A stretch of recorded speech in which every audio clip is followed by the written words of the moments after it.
নমস্কার বন্ধুরা। ঘুম থেকে উঠে গিয়ে সকালবেলায় যা যাবতীয় কাজ, স্নান, রান্না, স্নান, পুজো সব হয়ে গেছে।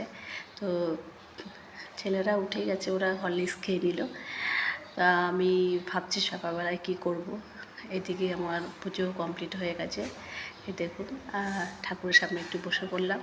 একটু এদের সামনে বসলে একটু মনে শান্তি আসে আর কি, তাই একটু বসে রইলাম।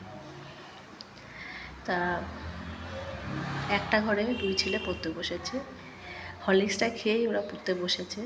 তো আমি কি করব ভাবলাম সকালবেলায় কি করি।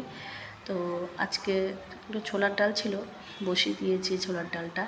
এই যে ফোড়ন দেওয়া হয়ে গেছে, ডালটা শুধু একটু ফোটাবো আর কি, একটু ঘন করব। আর ছোলাটার সাথে সবসময় দেখবেন লুচির কম্বিনেশানটা বেশ ভালোই চলে। তো ছোটো ছেলে সারাক্ষণ ছোলার ডাল লুচি ওরকম করতে থাকে, ওর তো এমনিতে লুচি ফেভারিট, তাই লুচি করে ফেলবো আর কি। ময়দা মাখানো আছে। এবার একটু নিজে একটা ঘরে চলে এসেছি, ওরা ওই ঘরে চলে আছে দুজনে। আমি এসে লুচিটাও বেলে ফেললাম, দিয়ে এবার লুচি ভাজা শুরু করে দিয়েছি। যেমন কাজ তেমন, মানে যেমন কথা দিলাম তেমনই কাজটা শুরু করলাম আর কি। লুচি হয়ে যাচ্ছে, সকালবেলায় লুচিটা করে দিচ্ছি। আজকে শনিবার, রান্না সবই নিরামিষ হবে।